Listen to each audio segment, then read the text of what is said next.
With Fred Napolitano and Paul Rushforth, here is Steve Gregory. The glorious sunshine of your Saturday or Sunday, depending on when you're listening. Yep. It's fall. Yep. No, it's not. It's beautiful. It's the last weekend of Feels like summer. fall. Squeeze it out. It was 5 degrees Thursday night. It's fall. Yeah, it's getting cold at night, but we're in for a beautiful weekend, and Beautiful week, actually. Yeah. 23, 24 every day. That's pretty nice. I'm taking my jet skis out of the water today. It's getting dark early, too. Yesterday- 7:15, I'm going, Yeah. whoa, wait a minute. What happened to 9:30? Yeah. Yeah, yesterday I got out of the arena at 10 to 8, and I walked out and I was like, oh my God, black. it's dark. Yep. It was black. It's 10 to 8. Yep. So it changes quick. Less working time for Greg. Well, that's it, Greg. Like when Greg used to go shoot in the summertime, he could shoot much later. But in the wintertime, what do you tell the agents? Like last shoot is at what time? Well, depending on how late we get in the season, but I'm starting to tell them, like, I don't want to start the shoot much later than like 2:30, 3 o'clock in the afternoon, because as the sun gets lower and lower, you start to get these weird shadows, interior, exterior. So just earlier the better. How long's a shoot, Greg, when you're in there? Always depends on the size of the house, obviously, but typically we'll book 90 minutes to 2 hours, depending on the size of the house. But he's not just doing pictures, right? Like he's doing the videos and we're doing walkthrough tours and measurements and plus the pictures and all that. So it's a good chunk. It's a couple hours. I read an article this week. Somebody had posted pictures online, listed the house. Couple was in bed. Oh, nice. They were renters. They didn't want to sell the place, so they didn't get out of bed. I had to take the picture of them in bed. You know what's funny is to be a landlord today is really tough. I mean, I'm a big believer in owning doors. I've always talked about owning doors. It's tough to be a landlord today, and tenants have all the rights, and obviously tenants should have rights, but they really have all the rights. And we're struggling with some people who want to sell their house, and the tenants are not making it easy. They don't want to leave. A lot of tenants right now are on sweetheart deals, right? Because the prices went up so quick that it's hard to raise the rent quick enough to keep up with what the going rent is. And so, a lot of people are really under rented. And sometimes people are like, you know what, I'm so under rented. My rates have gone up through the roof. I'm losing money on this investment. I'm going to go sell the property. And the tenants do not make it easy. I'll tell you that. So what do you do in that case? It's tough. I mean, sometimes you got to negotiate with the tenants and say, listen, we'll pay you to leave. We're selling anyway, so you're gonna have to find somewhere else to live. Could we pay you to leave? Now, if they're on a lease, that's a different story. But if they're on month to month, then that's a different story as well. Like you can't kick them out if they're on a lease. But if they're on month to month, if you're selling your property, they still have the right to stay in that property until they have to give vacant possession. So if they're on a lease, you have to wait till that lease is expired before you can sell your own place? Or, well, you can sell it, but you have to sell it with the tenant in there, right? So, and if your tenant is under rented, I mean, if the going rate for a townhome is $2,600 and your tenant's paying you $1,900, not likely you're going to find someone who wants to pick that up as an investment because, I mean, with the rates the way they are, you're going to be underwater. So it's really hard. I mean, I believe tenants need to have rights. I believe landlords need to have rights, but it's really swung in a really heavy tenant direction where they have all the rights. And it's tough. I mean, when you've worked your butt off to own yourself an investment property and, I went into one of mine 2 weeks ago and the people had been there for a month.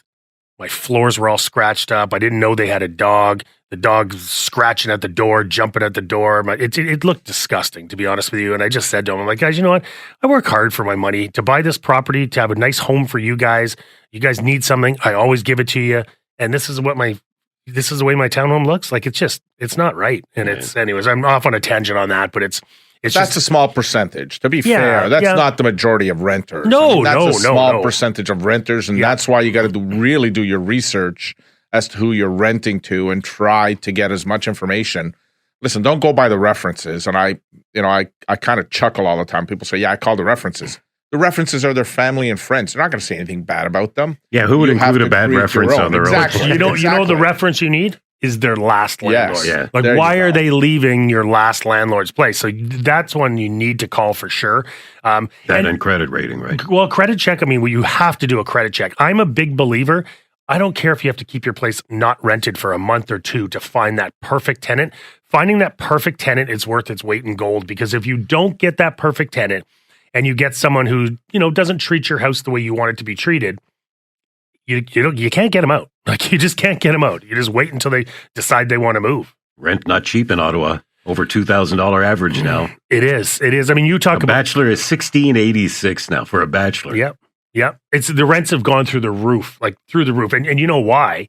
I mean, we have 623 rentals on the market right now. And someone would say that's super high, but those are being absorbed so fast because first-time home buyers can't afford to get into the market. So what are they doing? They're renting, right? They can't afford the mortgage. They can't afford the payment. So they're renting. So if you're a renter or a landlord right now trying to rent out a property, it's like shooting fish in a barrel. I mean, it's pretty easy to rent out a property. And yet they're still in the ditch unless they've owned the property for a while. And most of them have. I mean, if you've owned that property for a while, most likely your mortgage is quite low. I mean, most of my townhomes, my mortgage is like $100,000. So my payments are quite low.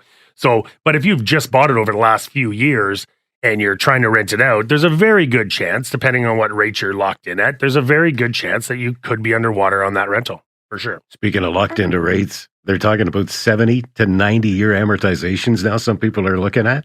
It's embarrassing. It's awful. Crazy. It's awful. I mean, it's happened, unfortunately, at the pace that interest rates have gone up. Unfortunately, this is what comes with the territory when you've got a mortgage that has static payments. In hindsight, I think that OSFI, we are going to see some amendments to the way they do that. They are going to put a maximum amortization number that a bank can go to with clients. But I will say this.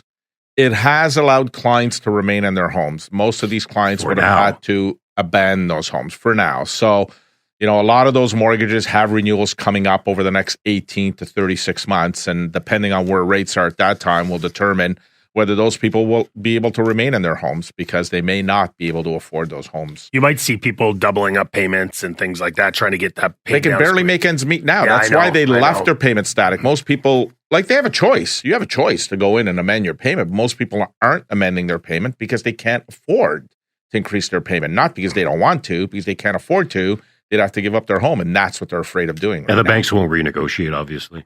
Well, the banks are limited to what they can do. So right now they can get away with this because it's written in their contract that they have static payments on variable rate mortgages and they can allow the amortization to go up. Where it gets tricky is on a renewal.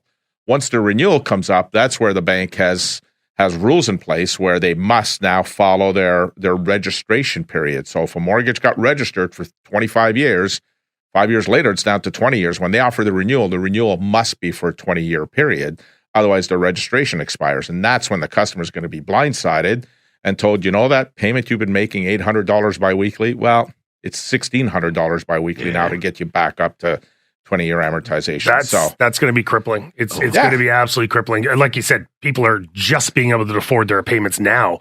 You start doubling those payments as prices are going up for homes, for groceries, for gas. It's going to be ugly. Again, the only good news is that they've been able to stay in their home. So these are people that may have bought in their home in 2021, 2022, near the peak. So they've been able to stay in their homes, which is good. But again, I mean, the telling tale will be 2 years from now, a year and a half from now, when the mortgages come up for maturity. And whether OSFI makes some adjustments to the policy, allowing a bank to register it for 30 years again and allowing that client to go up to 30 years so that their payment won't go from 18 to 16, but might go from $800 to $1,200, which they could probably afford to stay in their home. Do you see in the near future amortizations going back to 30, 35 years? Not if OSFI has their way. I mean, right now they're trying to keep everything the way it is. Again, they're patting themselves on the back because when they introduced the stress test, it did what it was supposed to do, and they were right. I mean, to a degree, they were right because as interest rates went up, and that's what they were trying to do is get clients to qualify at 5.25%, so that if interest rates were to go up from the all-time lows, that they would still be able to afford their homes. What they never counted on is interest rates going to 7%. So, but again, now there's an argument out there. Okay, now we've reached 7%, 6 and 7%. Why do we have to qualify people at +2 now? There's a good chance that now we've hit the peak of interest rates, and now interest rates should only come down. So now, why can't we adjust and be proactive and say, instead of qualifying at your contract rate +2, if you take a 5-year contract, then you can qualify at that contract rate. If you take a shorter term, maybe it's whatever contract rate is +1 if you want to take a shorter term, so that there's some protections there. So that's kind of the push that I think a lot of Canadians are going to maybe put towards OSFI and FSRA to make sure that some changes are in effect. So we're in the 8% qualifying area? Yeah, you're in the 8s unless, you're getting a now there are some banks out there that are talking about doing a discounted 6-month mortgage where you'll get a lower rate for 6 months and then they can qualify. So now we're going to start to see potentially some games being played where let's offer a 3-month or 6-month mortgage at 4%, but then they have to stay with us and convert. But they're still committed to us for 5 years. But then we can qualify them at whatever the contract rate is for the 3 months plus 2. So we might start to see these. And then it would renew after that. Well, then it would renew after that. But now you don't have to qualify. Yeah. You're not under the qualifying rate. So now you're qualifying at that rate that you're getting on your contract for the short term. Wow. So. Hey, listen, you said your investment properties are very small mortgages? Uh-oh. Why haven't you rolled that over again? I have. I have. Where'd you think I was going with that? I don't know. I can tell. I know we're nervous going. Every time he hears small, he gets nervous. We go to a break. He goes, "Okay, I'm going to get a shot here." Yeah. Because you look right at me. I see that little smirk on your face. I'm like, he's leaving me with a parting gift as we go to the break for sure. 521-TALK, 521-8255. We'll be right back. Welcome back. Paul Rushforth here. Frank Napolitano here. All right, I'm a little confused. First-time homebuyers having a hard time getting in the market. Yes. But according to Equifax, they're driving mortgages. Well, they're driving mortgages because, they're still, first-time homebuyers are still the majority of the ones that are buying. Now we've taken investors out of the market because, like we talked about in the first segment, cash flow is really difficult today. And there's a lot of professionals that have seen and read the stories of the nightmares of being a landlord and what comes with the landlord potentially if you get a bad tenant. So again, with the interest rates being high, your return on investment, if you stay away from a property and go into other investments, potentially is very high, where what we were seeing before is if you're only putting money in a GIC at 2%, why not buy a property, see if I can get a 10% return on a property. So again, we're just seeing a little bit of a switch there. But first-time home buyers in general are the ones that are still buying homes because the investors are out of the market right now. There's no market for them. They can't cash flow properties. And the other part, of course, is refinancing. Refinancing is huge today because people are struggling with cash flow. And if their mortgage coming up for maturity and they're 2% more than what they were used to paying, then they're re-amortizing their mortgage and throwing some of the debt into their mortgage so that they can live comfortably like they've been accustomed to. How many people are disappointed these days when they leave your office compared to the old days? Well, so, my glass has always been half full. And for many people, actually your glass has been full. Yeah, it's been pretty full. Thank you.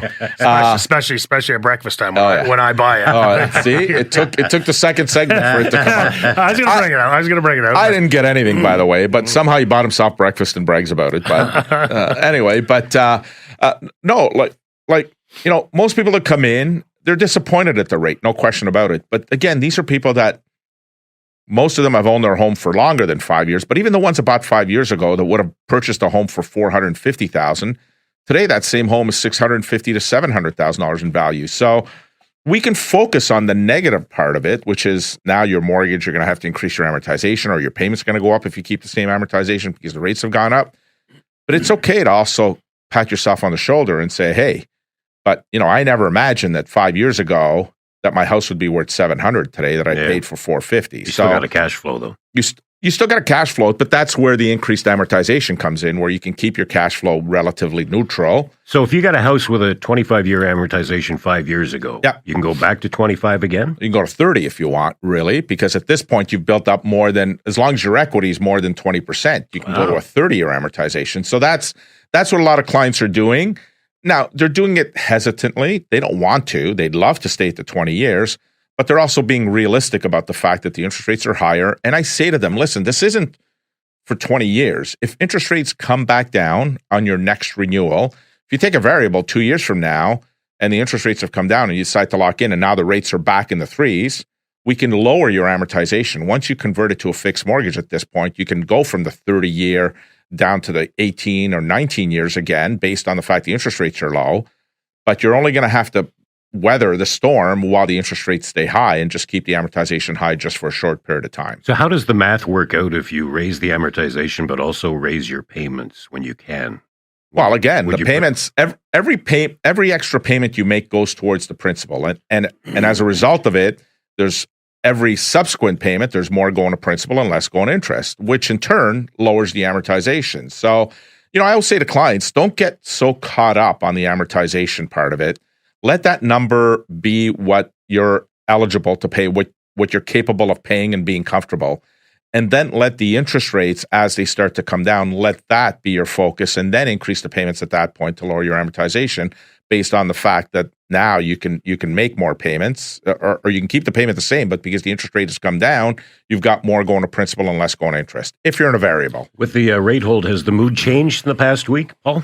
We've been busy. We've been quite busy. I mean, our number of sales we're probably going to have one of our best Septembers. So I feel like the market is very optimistic. I mean, the rates are still, those last 2 rate increases have really dampened the market, dampened. So before those, when we had, I think it was 2 rate holds in a row, the market was I felt starting to take off. I mean, you saw at the end of January, our average sale price was $612. Well, now we're up to $650. So, $660. Sorry. So like it was going in the right direction. It was definitely going in the right direction. I think we have one more rate hold, which I'm hoping we are. I think the optimism will stay there, and then come the new year when we potentially get some rate drops, that will be really, really good for the market. We have 1 or 2 left. I think we have 2. 2 more left in the year. 2 more announcements left in the year. I'm still of the belief that I don't think there's any more rate increases, despite the fact that I think we'll see inflation get closer to 4% when the next inflation number comes out, because the price of oil has gone up as fast as it has. But I still believe that if you're listening to the messages in the background, where you've got Trudeau this week and acknowledging that there's not enough housing, acknowledging that Canadians are struggling, if you start to see all that stuff in the background, I'd like to think that Tiff Macklem is also listening and saying, okay, yes, inflation's gone up to 4, but we still think it's going to start to retract back down again. So why put another increase in? Why hurt Canadians again instead of just leaving it alone? Does this guy live under a bridge? Does he not see what's going on to all these Canadians? Does he not see how people are starving and struggling and debts through the roof? You wait till people start losing homes. He should. Well, no, there's power sales. Power sales are up tremendously. So banks have come out. They've said their payments are okay. So their delinquencies are just slightly up, but their power sales are up much more. So power sales are basically when somebody gets to 90 days in arrears and they cannot afford their home. Now, a lot of the lenders came out and said a lot of the power sales are for people that purchased their homes in 2021 at the peak. And now they're looking at it saying, well, I'm struggling to make payments. Why do I got to make payments when my house has gone down in Toronto? Some houses have gone down by $300,000 in value. So a house that they would have paid 1.4 is now valued at 1.1. So of course, at this point, the consumer saying, I'm better off just to walk away from this. We're seeing that here too, though, Frank. Like $300,000 not uncommon. I mean, if you bought a townhome in suburbia a year and a half ago, and you were paying mid-7s, you're now, I mean, there's builders who are building 1,800 square foot townhomes for $599. So it's the prices of. But it's a long game. It is a long game. And here's what I tell people. People are like, why are you suggesting that people buy now? The rates are so high. And the caveat to that is, buy now if you can stomach the rate for a year and a half. Buy now.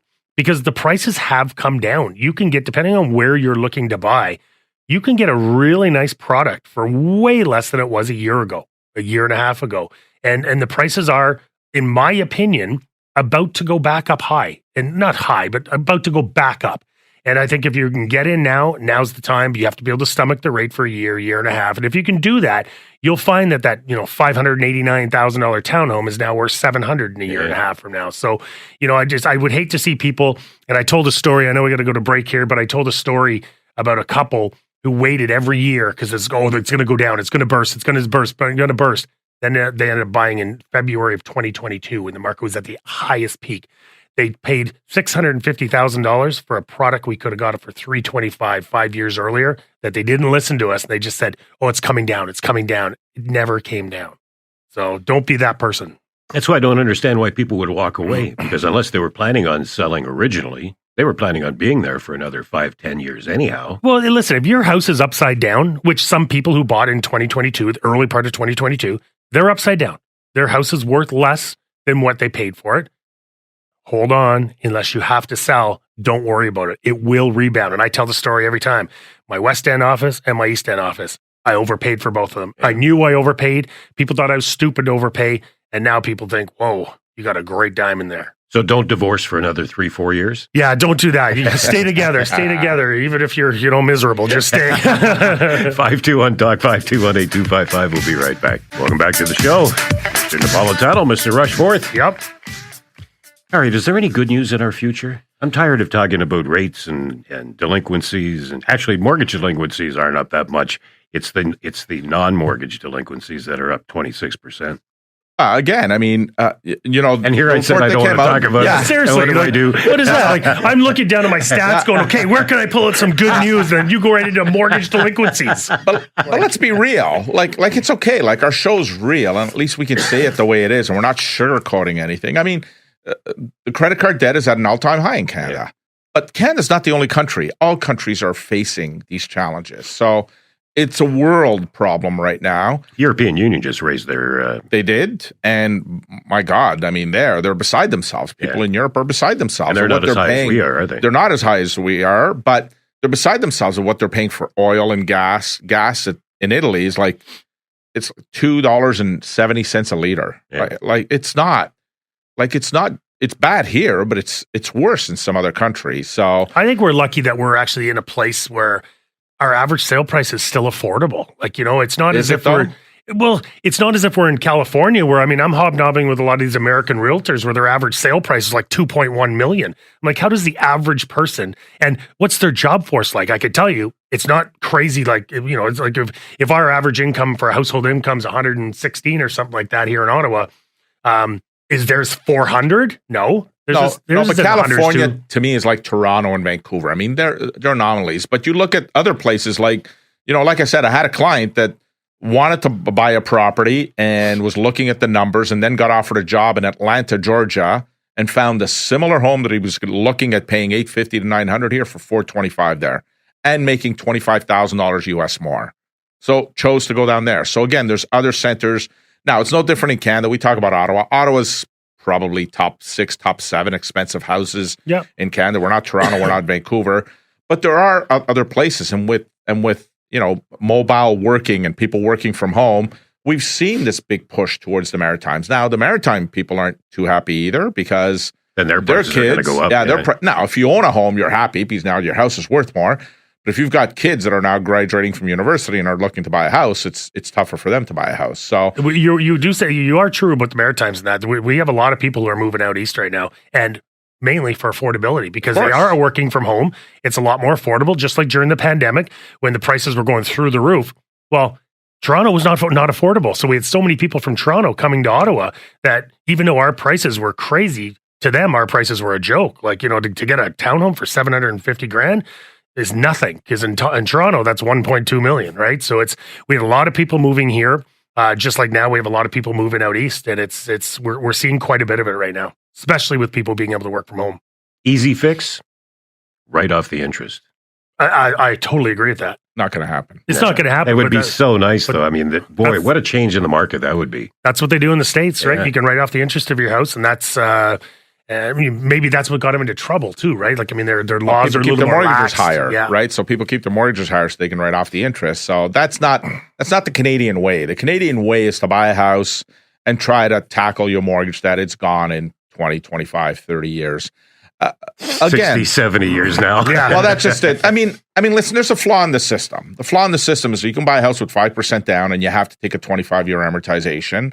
And if 5 years from now you've built some equity and you've got more than 20% equity, 20% or more of equity, then you can ramp it back up to 30 years. So it's like, so why is there a rule that says 25 if I can bring it back up to 30 once I get to 20% equity? Like, what's the Especially reasoning if you're behind a first-time home buyer?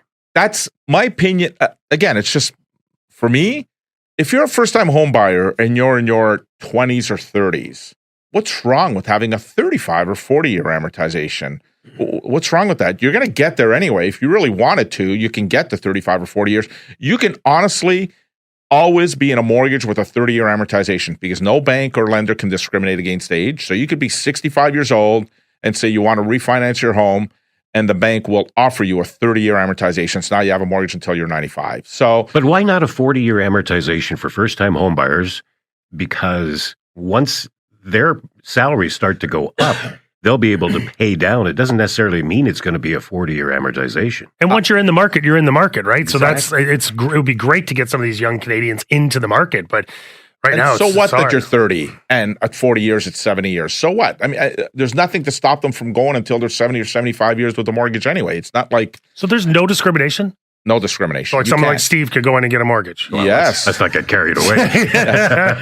Now his hourly rate is fantastic. The hour he works with us, it's amazing. Hey, come to think of it, I haven't had a raise in a bunch of years. I must bring that up. You're replaceable. You know what?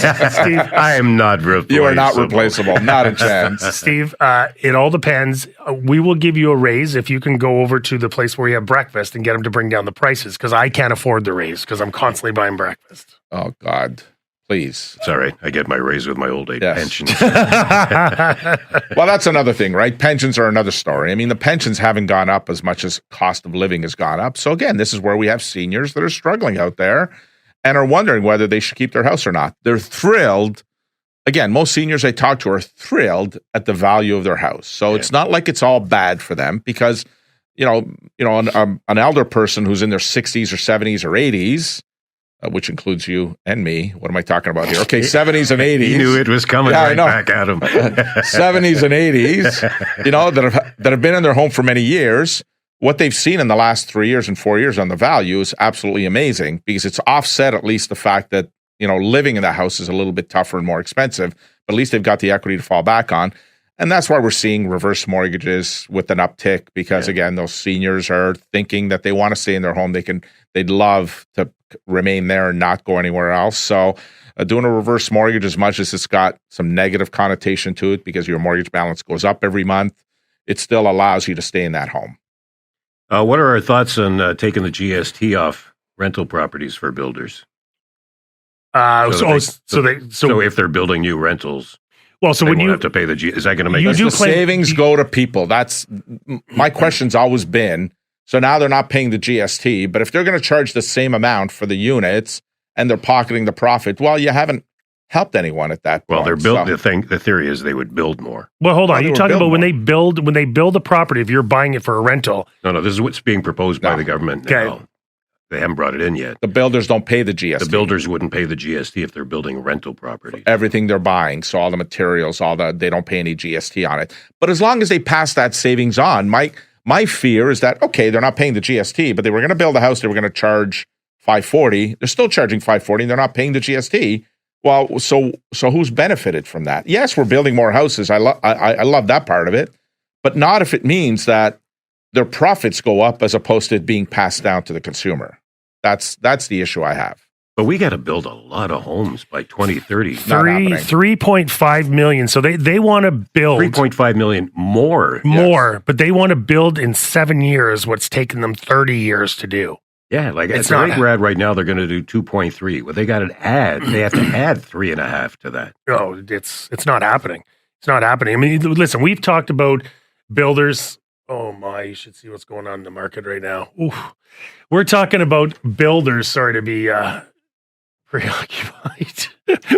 We're talking builders where they've taken some of the red tape away and made it a little bit easier to build, but not enough. Not enough. We're just not building enough homes. And right now, builders are on a pause. They're totally on a pause. I mean, I have friends who are plumbers and electricians, and they do a lot of the builder business. And there's no builder business right now. Some builders aren't building at all. They're waiting till these interest rates come down so they can get, people buying again, because most builders are building first-time homebuyer product. They're building the townhomes and the terrace homes and the small singles. That's what they're building. Well, if no one's buying them, why are they building them? So they've stopped building some builders. So it's, it's good to see some of the major builders that are continuing to go on, but you'll see a lot of medium-sized builders that have just pulled back. They're sitting on their land. They're not going in and throwing any cost and taking money out of their pocket while the market is so slow. It will come back, but I think some of them are waiting for that new first-time homebuyer product to come back, for the first-time homebuyers to be able to afford to live, and then they can build again. So we can't. Usually builders are building at a feverish pace. Now they're pulling back, and we need to build 3.5 million more houses. not happening at this climate. That's for sure. Still a lot of red tape, huh? There's still a lot of red tape. I have some buddies who are builders, and it's not at the easy. Municipal level. I guess so, because they control all the permits. Yeah. The permits are crazy. The inspections are crazy. To get the shovel in the ground, it used to be super tough. Now it's tough. It's not easy. It's tough. And they've always talked about, if we're going to get more building going on, we got to make it so much easier for builders. They've done it a little bit, but it's still really tough. So it doesn't really matter what happens at the federal or provincial level. If the municipality isn't kicking in, then nothing's going to get kickstarted. My concern is, are there, like, this young generation aren't going into the trades to build homes.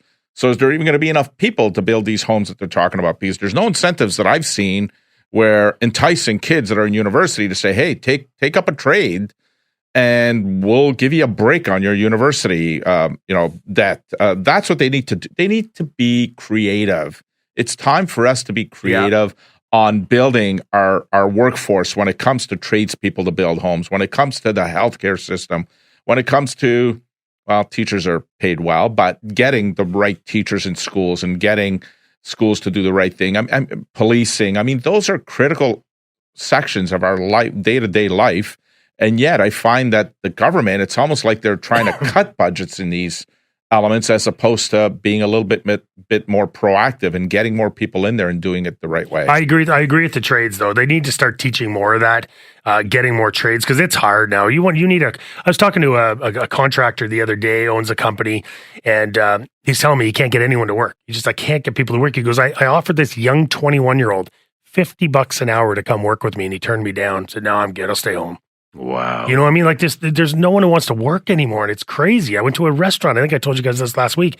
I went to a restaurant, and this poor girl was serving the entire restaurant. Yeah. And then I'm like, can we be seated? And she looks around, there's a bunch of open tables, and she goes, let me go ask the cooks. Like, why the cooks? Well, there's only 2 of them today. Like, There's 3 people in the entire restaurant. And it's just like, no one wants to work these days. But you're right. A lot of it is trades. A lot of it is, even when you're trying to get permits, right now there's a major builder. We helped a buddy buy a lot, and all the lots were severed, but they weren't approved yet.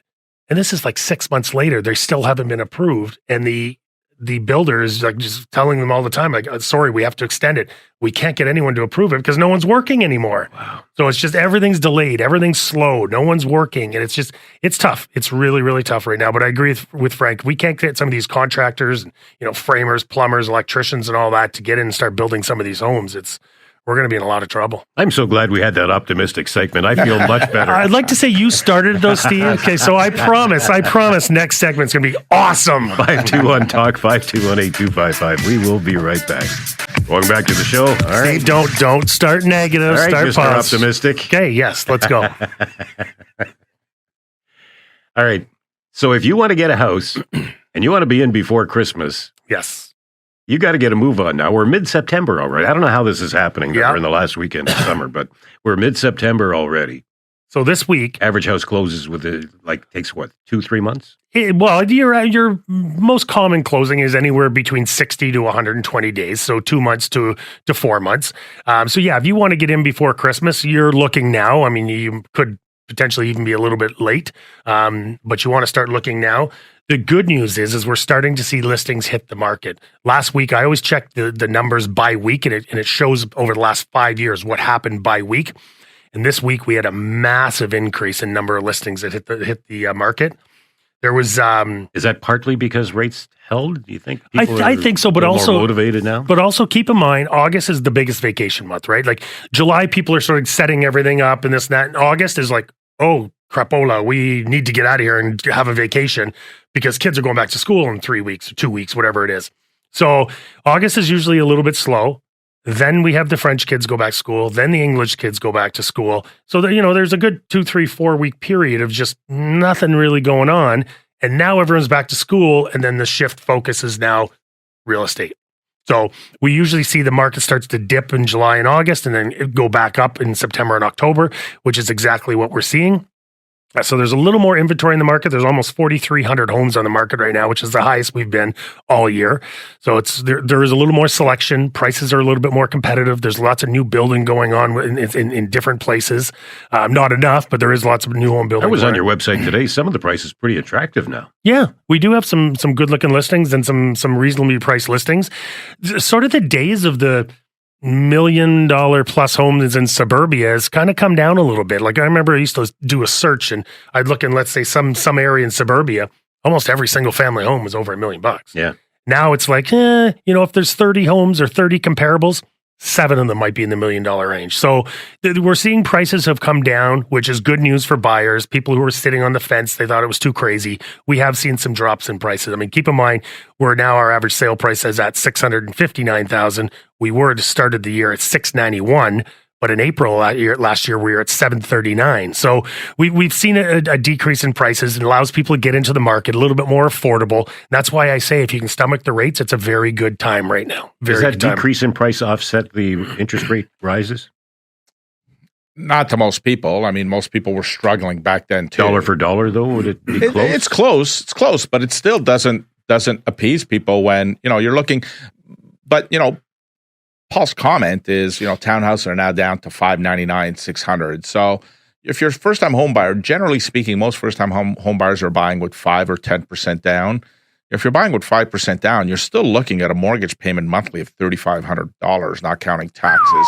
So it's still, for a first-time home buyer, that's a lot right now. Now, if the interest rates were normal and back in the threes, that payment becomes $2,700, $2,800. Now that's comparable to what rent is. So that's where first-time home buyers are struggling right now to make that decision and get off the fence, because they're renting for $2,600, $2,700. But if they transition to home ownership, it's $1,400 more. Most people are okay to go $300, $400 more a month to have home ownership, but $1,400 is over the top.